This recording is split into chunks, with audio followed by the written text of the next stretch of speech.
The Ballon d'Or is the most coveted individual award in football, and it also causes the most controversy. Sometimes people lose their minds. Today, we decided to tell you why humanity came up with the award and who the main ideological inspirers were. You will also find the truth about the scandal surrounding the first Ballon d'Or won by 41-year-old Stanley Matthews. Yes, you heard right. 41-year-old footballer won the first Ballon d'Or in history. And this award could never have happened because of the First World War, because its founder was a fighter pilot and even went through German captivity. This is an incredible story, friends. Get out the popcorn and learn more about the history of football. It's the first historical football channel on YouTube. It was football. Like, subscribe, and let's get started. It all started in 1946 in post-war Paris. Based on the magazine Football, a new magazine was published, the name of which is now known worldwide, France Football. The first issue of the magazine was published on January 8, 1946.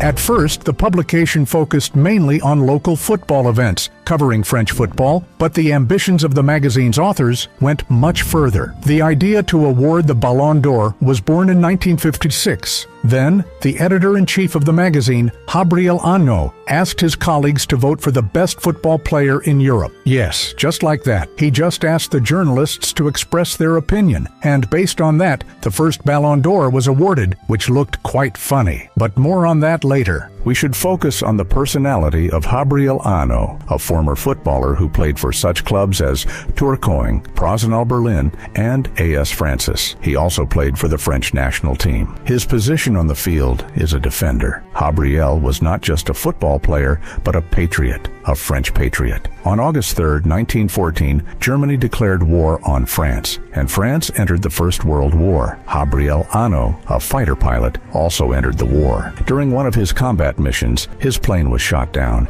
and he miraculously survived, but suffered injuries that later put an end to his football career. He eventually ended his career at the age of 29, choosing to become a sports journalist. He became a journalist with L'Auto and Le Miroir des Sports. Gabriel Anno was a man of vision. He strongly supported women's football in France in the early 1920s. Most historians agree that the introduction of professional football in France in 1932 was due to Anno. From 1945 to 1949, he was the coach of France's national team. Football Makes History describes the impressive abilities of the inventor of the Ballon d'Or. But that's not all.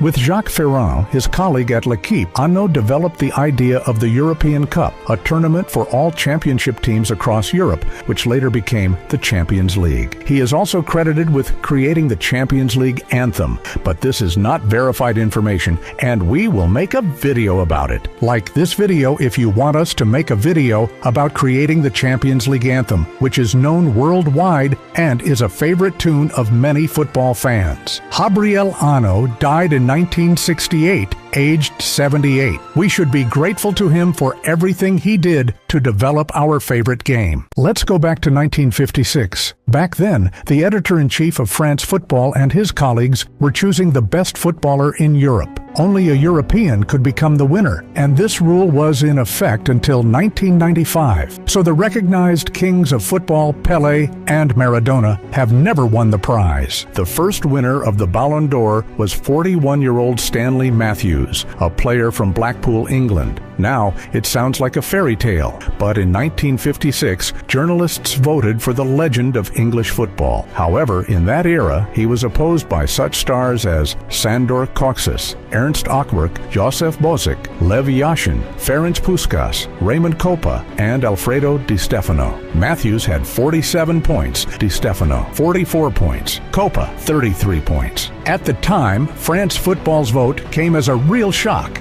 as in principle it is nowadays. The 41-year-old Matthews, who just walked on the field, won. Stanley started his career as a winger, but then retrained as a central midfielder due to footballing old age. But his Ballon d'Or was indicative and showed that the winner is not always the one who has performed best in one particular season. The first Champions League took place in the 1955-56 season. This tournament was then called the European Champions Cup. Cup. The first winner was Real Madrid, which defeated Servette, Partizan, Milan, and Reims in the final on its way to the Cup. At that time, the main star of the triumphant team was Alfredo Di Stefano, who scored 5 goals throughout the tournament and scored one of the goals in the final. Everyone believed that the Spaniard should win. However, 41-year-old Matthews won. Why? When Matthews got the ball, there was always a buzz in the stands. Fans would come to see him, and in the 50s, it was Blackpool, not Wolverhampton or Manchester United,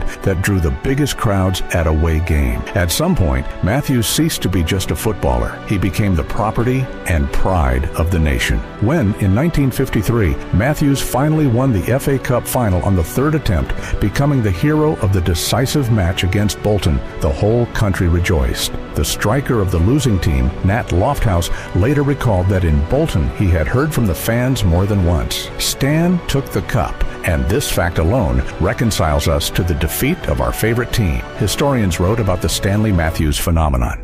Back then, in the 1955-56 season, Blackpool finished second in the English Football League, losing 11 points to Manchester United. This made a massive impression on French football journalists because in the previous season, Blackpool had finished 19th out of 22 teams in the championship. At that time, Stanley played in the center of the pitch, scoring almost no goals, but his game was real football magic. He was admired in England and Europe. In addition, Matthews continued to play for the England national team even at 41, a natural phenomenon who continued to play until the age of 50. Let's give this gentleman a like. The first Ballon d'Or was relatively small compared to what we see now.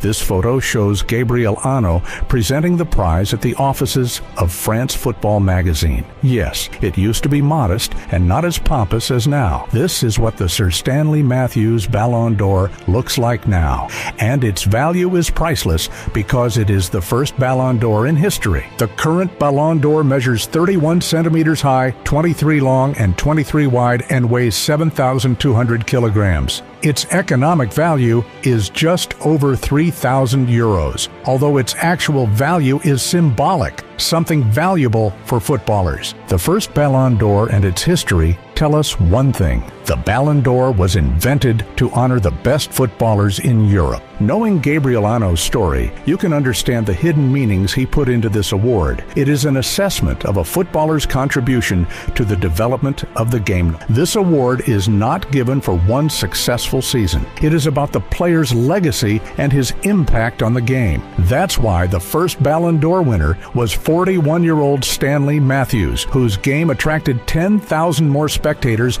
than any stadium could accommodate. Anyone who assembles stadiums deserves to have his name forever inscribed in the history of football.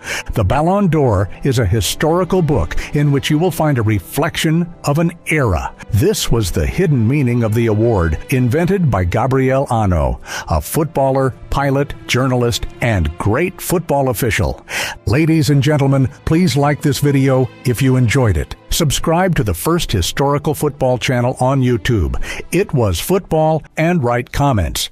What do you think this award means? It will be interesting to read your thoughts. We wish you a good day, ladies and gentlemen. Bye!